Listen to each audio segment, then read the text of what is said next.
delicious and not nutritious cherry chest bars.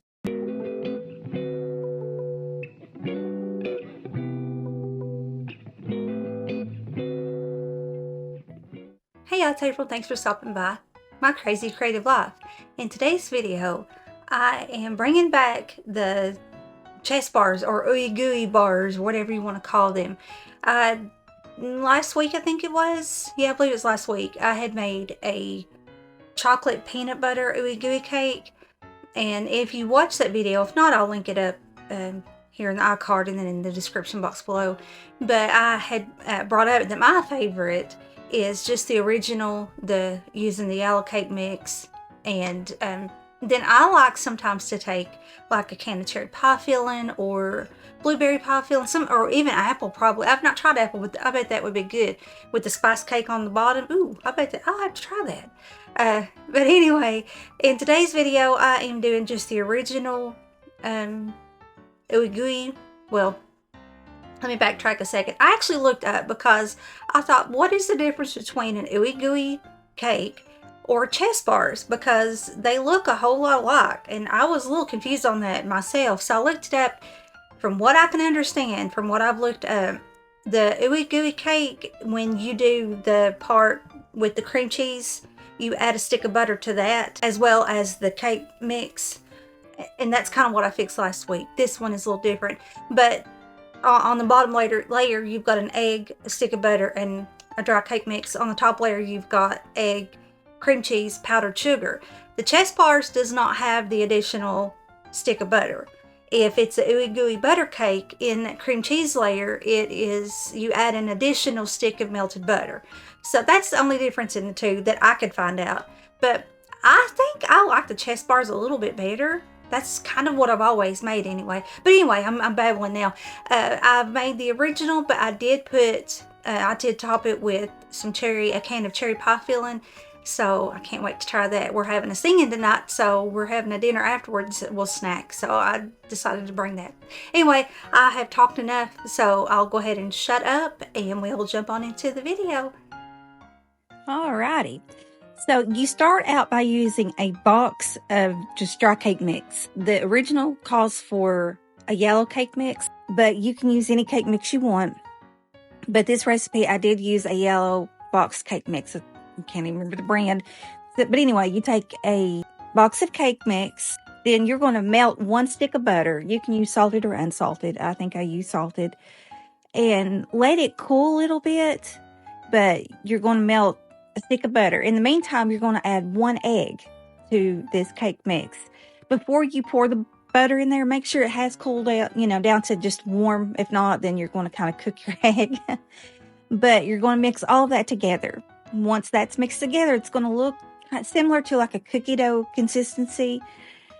You will take a 13 by 9 inch pan and spray it down with some, Pam olive oil, coconut oil, any kind of oil, or you can just take some Crisco and rub around on it, or butter, just something to prevent it from sticking. And then pour it in your pan and flatten it out the best you can. Next, you're going to take 1 brick of cream cheese, of softened cream cheese. So make sure that you set it out and let it reach room temperature, and put that in your bowl. And I like to take my mixer and kind of go ahead and start it, break it up a little bit.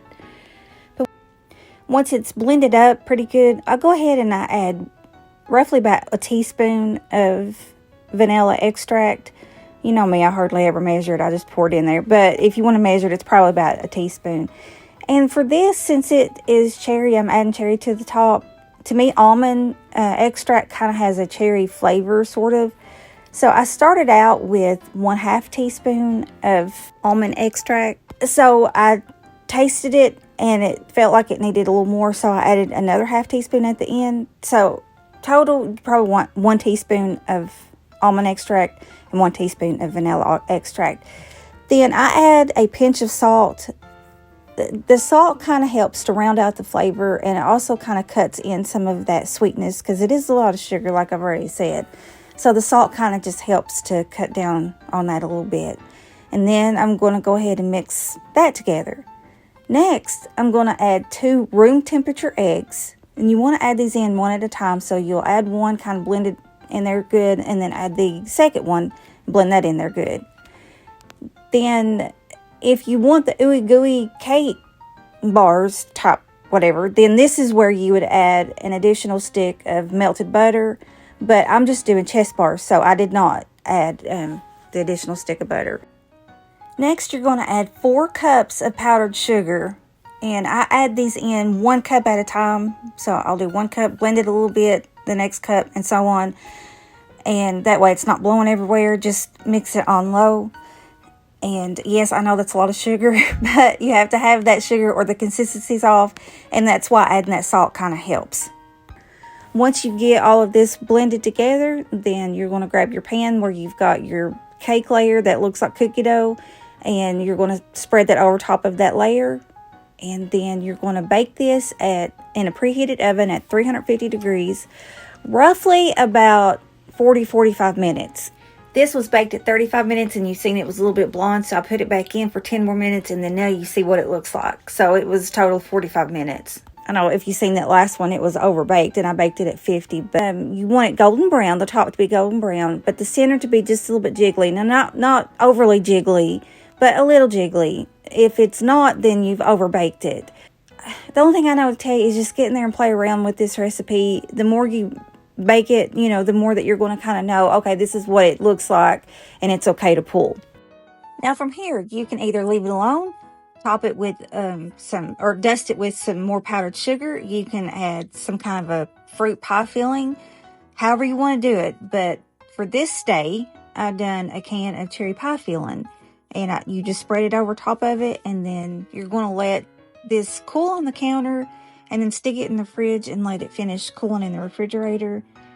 And I took it to church tonight, and everybody loved it, so I thought it turned out pretty good. Alright, so didn't that look good? I thought so. I think it is good. So hopefully you'll give that a try. Again, you could, there's multiple different ways that you could try this. You could even do lemon, like a lemon cake, and maybe add you a little bit of lemon oil or lemon flavoring in the cream cheese. I might have to try that one too. So, boy, I'm coming up with all kinds of ideas for these chest bars, huh? But that's it. So I hope you enjoyed the video. If you did, give it a thumbs up. And if you haven't subscribed yet, I hope you do. So I hope you have a blessed rest of your day. I'll talk to you in the next one. Bye. Hey, if you like this video, you may want to check out my previous video or my previous series. Talk to you soon.